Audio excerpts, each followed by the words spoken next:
Here was once a Velveteen Rabbit, and in the beginning he was really splendid. He was fat and bunchy as a rabbit should be, his coat was spotted brown and white, he had real thread whiskers, and his ears were lined with pink sateen. On Christmas morning, when he sat wedged in the top of the boy's stocking with a sprig of holly between his paws, the effect was charming. There were other things in the stocking, nuts and oranges and a toy engine and chocolate almonds and a clockwork mouse, but the rabbit was quite the best of all. For at least 2 hours the boy loved him, and then aunts and uncles came to dinner, and there was a great rustling of tissue paper and unwrapping of parcels, and in the excitement of looking at all the new presents, the Velveteen Rabbit was forgotten. For a long time he lived in the toy cupboard or on the nursery floor, and no one thought very much about him. He was naturally shy, and being only made of velveteen, some of the more expensive toys quite snubbed him. The mechanical toys were very superior and looked down upon everyone else. They were full of modern ideas and pretended they were real. The model boat, who had lived through 2 seasons and lost most of his paint, caught the tone from them and never missed an opportunity of referring to his rigging in technical terms. The rabbit could not claim to be a model of anything, for he didn't know that real rabbits existed. He thought they were all stuffed with sawdust like himself, and he understood that sawdust was quite out of date and should never be mentioned in modern circles. Even Timothy, the jointed wooden lion, who was made by the disabled soldiers and should have had broader views, put on airs and pretended he was connected with government. Between them all, the poor little rabbit was made to feel himself very insignificant and commonplace, and the only person who was kind to him at all was the Skin Horse. The Skin Horse had lived longer in the nursery than any of the others. He was so old that his brown coat was bald in patches and showed the seams underneath, and most of the hairs in his tail had been pulled out to string bead necklaces. He was wise, for he had seen a long succession of mechanical toys arrive to boast and swagger, and by break their mainsprings and pass away, and he knew that they were only toys and would never turn into anything else. For nursery magic is very strange and wonderful, and only those playthings that are old and wise and experienced, like the Skin Horse, understand all about it. "What is real?" asked the rabbit one day when they were lying side by side near the nursery fender before Nana came to tidy the room. "Does it mean having things that buzz inside you and a stick-out handle?" "Real isn't how you're made," said the Skin Horse. "It's a thing that happens to you. When a child loves you for a long, long time, not just to play with, but really loves you, then you become real." "Does it hurt?" asked the rabbit. "Sometimes," said the Skin Horse, for he was always truthful. "When you are real, you don't mind being hurt." "Does it happen all at once, like being wound up, or bit by bit?" "It doesn't happen all at once," said the Skin Horse. "You become. It takes a long time. That's why it doesn't happen often to people who break easily, or have sharp edges, or who have to be carefully kept. Generally, by the time you are real, most of your hair has been loved off, and your eyes drop out, and you get loose in the joints and very shabby. But these things don't matter at all, because once you are real, you can't be ugly, except to people who don't understand." "I suppose you are real," said the rabbit, and then he wished he had not said it, for he thought the Skin Horse might be sensitive. But the Skin Horse only smiled. "The boy's uncle made me real," he said. "That was a great many years ago, but once you are real, you can't become unreal again. It lasts for always." The rabbit sighed. He thought it would be a long time before this magic called real happened to him. He longed to become real, to know what it felt like, and yet the idea of growing shabby and losing his eyes and whiskers was rather sad. He wished that he could become it without these uncomfortable things happening to him. There was a person called Nana who ruled the nursery. Sometimes she took no notice of the playthings lying about, and sometimes, for no reason whatever, she went swooping about like a great wind and hustled them away in cupboards. She called this tidying up, and the playthings all hated it, especially the tin ones. The rabbit didn't mind it so much, for wherever he was thrown, he came down soft. One evening, when the boy was going to bed, he couldn't find the china dog that always slept with him. Nana was in a hurry, and it was too much trouble to hunt for china dogs at bedtime, so she simply looked about her, and seeing that the toy cupboard door stood open, she made a swoop. "Here," she said, "take your old bunny. He'll do to sleep with you." And she dragged the rabbit out by one ear and put him into the boy's arms. That night, and for many nights after, the Velveteen Rabbit slept in the boy's bed. At first he found it rather uncomfortable, for the boy hugged him very tight, and sometimes he rolled over on him, and sometimes he pushed him so far under the pillow that the rabbit could scarcely breathe. And he missed, too, those long moonlight hours in the nursery, when all the house was silent, and his talks with the skin horse. But very soon he grew to like it, for the boy used to talk to him and made nice tunnels for him under the bedclothes that he said were like the burrows the real rabbits lived in. And they had splendid games together, in whispers, when Nana had gone away to her supper and left the nightlight burning on the mantelpiece. And when the boy dropped off to sleep, the rabbit would snuggle down close under his little warm chin and dream, with the boy's hands clasped close round him all night long. And so time went on, and the little rabbit was very happy. So happy that he never noticed how his beautiful velveteen fur was getting shabbier and shabbier, and his tail becoming unsewn, and all the pink rubbed off his nose where the boy had kissed him. Spring came, and they had long days in the garden, for wherever the boy went, the rabbit went too. He had rides in the wheelbarrow and picnics on the grass and lovely fairy huts built for him under the raspberry canes behind the flower border. And once, when the boy was called away suddenly to go out to tea, the rabbit was left out on the lawn until long after dusk, and Nana had to come and look for him with the candle because the boy couldn't go to sleep unless he was there. He was wet through with the dew and quite earthy from diving into the burrows the boy had made for him in the flower bed, and Nana grumbled as she rubbed him off with the corner of her apron. "You must have your old bunny," she said. "Fancy all that fuss for a toy." The boy sat up in bed and stretched out his hands. "Give me my bunny," he said. "You mustn't say that. He isn't a toy. He's real." When the little rabbit heard that, he was happy, for he knew that what the skin horse had said was true at last. The nursery magic had happened to him, and he was a toy no longer. He was real. The boy himself had said it. That night he was almost too happy to sleep, and so much love stirred in his little sawdust heart that it almost burst. And into his boot-button eyes that had long ago lost their polish, there came a look of wisdom and beauty, so that even Nana noticed it next morning when she picked him up, and said, "I declare if that old bunny hasn't got quite a knowing expression." That was a wonderful summer. Near the house where they lived there was a wood, and in the long June evenings the boy liked to go there after tea to play. He took the Velveteen Rabbit with him, and before he wandered off to pick flowers or play at brigands among the trees, he always made the rabbit a little nest somewhere among the bracken where he would be quite cozy, for he was a kind-hearted little boy, and he liked Bunny to be comfortable. One evening, while the rabbit was lying there alone, watching the ants that ran to and fro between his velvet paws in the grass, he saw two strange beings creep out of the tall bracken near him. They were rabbits like himself, but quite furry and brand new.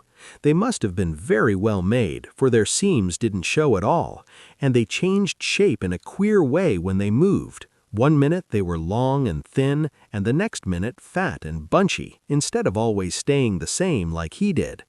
Their feet patted softly on the ground, and they crept quite close to him, twitching their noses, while the rabbit stared hard to see which side the clockwork stuck out, for he knew that people who jump generally have something to wind them up. But he couldn't see it. They were evidently a new kind of rabbit altogether.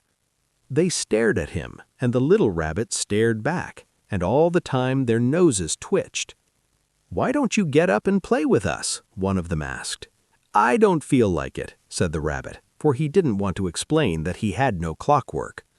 "Ho," said the furry rabbit, "it's as easy as anything," and he gave a big hop sideways and stood on his hind legs. "I don't believe you can," he said.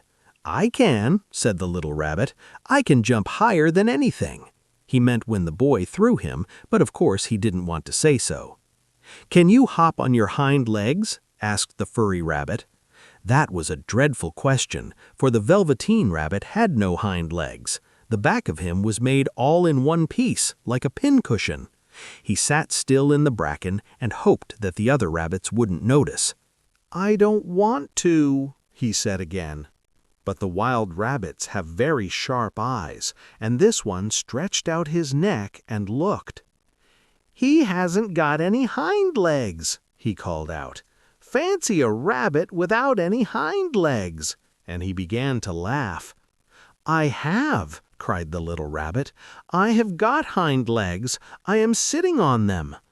"Then stretch them out and show me, like this," said the wild rabbit, and he began to whirl round and dance till the little rabbit got quite dizzy.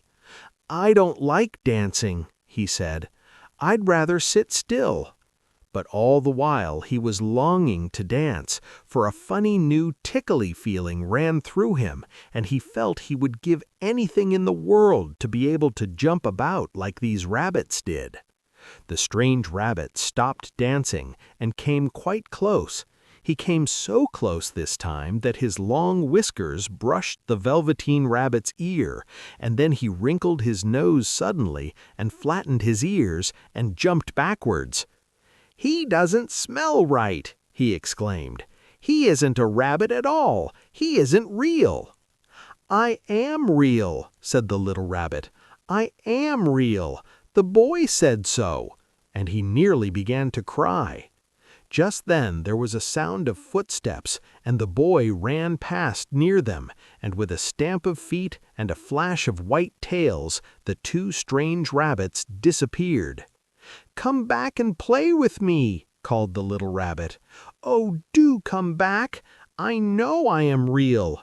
But there was no answer. Only the little ants ran to and fro, and the bracken swayed gently where the two strangers had passed.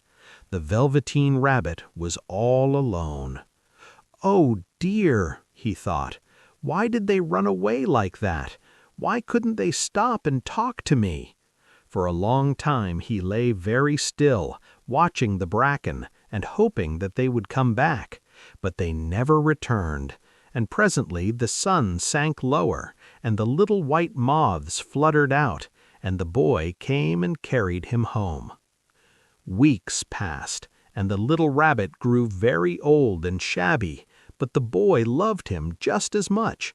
He loved him so hard that he loved all his whiskers off, and the pink lining to his ears turned gray, and his brown spots faded. He even began to lose his shape, and he scarcely looked like a rabbit anymore, except to the boy. To him he was always beautiful, and that was all that the little rabbit cared about.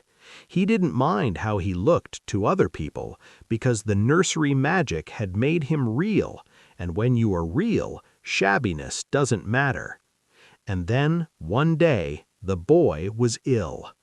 His face grew very flushed, and he talked in his sleep, and his little body was so hot that it burned the rabbit when he held him close. Strange people came and went in the nursery, and a light burned all night, and through it all the little Velveteen Rabbit lay there, hidden from sight, under the bedclothes, and he never stirred, for he was afraid that if they found him, someone might take him away, and he knew that the boy needed him. It was a long, weary time, for the boy was too ill to play, and the little rabbit found it rather dull with nothing to do all day long. But he snuggled down patiently, and looked forward to the time when the boy should be well again, and they would go out in the garden amongst the flowers and the butterflies and play splendid games in the raspberry thicket like they used to. All sorts of delightful things he planned, and while the boy lay half asleep, he crept up close to the pillow and whispered them in his ear. And presently the fever turned, and the boy got better. He was able to sit up in bed and look at picture books, while the little rabbit cuddled close to his side. And one day they let him get up and dress. It was a bright, sunny morning, and the windows stood wide open. They had carried the boy out onto the balcony, wrapped in a shawl, and the little rabbit lay tangled up among the bedclothes, thinking. The boy was going to the seaside tomorrow. Everything was arranged, and now it only remained to carry out the doctor's orders. They talked about it all, while the little rabbit lay under the bedclothes, with just his head peeping out, and listened. The room was to be disinfected, and all the books and toys that the boy had played with in bed must be burnt. "Hurrah!" thought the little rabbit. "Tomorrow we shall go to the seaside." For the boy had often talked about the seaside, and he wanted very much to see the big waves coming in, and the tiny crabs, and the sand castles. Just then Nana caught sight of him. "How about his old bunny?" she asked. "That?" said the doctor. "Why, it's a mass of scarlet fever germs. Burn it at once." "What? Nonsense! Get him a new one. He mustn't have that any more." And so the little rabbit was put into a sack with the old picture books and a lot of rubbish and carried out to the end of the garden behind the fowl house. That was a fine place to make a bonfire, only the gardener was too busy then to attend to it. He had the potatoes to dig and the green peas to gather, but next morning he promised to come quite early and burn the whole lot. That night the boy slept in a different bedroom, and he had a new bunny to sleep with him. It was a splendid bunny, all white plush with real glass eyes, but the boy was too excited to care very much about it, for tomorrow he was going to the seaside, and that in itself was such a wonderful thing that he could think of nothing else. And while the boy was asleep, dreaming of the seaside, the little rabbit lay among the old picture books in the corner behind the fowl house, and he felt very lonely. The sack had been left untied, and so by wriggling a bit he was able to get his head through the opening and look out. He was shivering a little, for he had always been used to sleeping in a proper bed, and by this time his coat had worn so thin and threadbare from hugging that it was no longer any protection to him. Nearby he could see the thicket of raspberry canes, growing tall and close like a tropical jungle, in whose shadow he had played with the boy on bygone mornings. He thought of those long sunlit hours in the garden, how happy they were, and a great sadness came over him. He seemed to see them all pass before him, each more beautiful than the other, the fairy huts in the flower bed, the quiet evenings in the wood when he lay in the bracken and the little ants ran over his paws, the wonderful day when he first knew that he was real. He thought of the skin horse, so wise and gentle, and all that he had told him. Of what use was it to be loved and lose one's beauty and become real if it all ended like this? And a tear, a real tear, trickled down his little shabby velveteen nose and fell to the ground. And then a strange thing happened, for where the tear had fallen, a flower grew out of the ground, a mysterious flower, not at all like any that grew in the garden. It had slender green leaves the color of emeralds, and in the center of the leaves a blossom like a golden cup. It was so beautiful that the little rabbit forgot to cry and just lay there watching it. And presently the blossom opened, and out of it there stepped a fairy. She was quite the loveliest fairy in the whole world.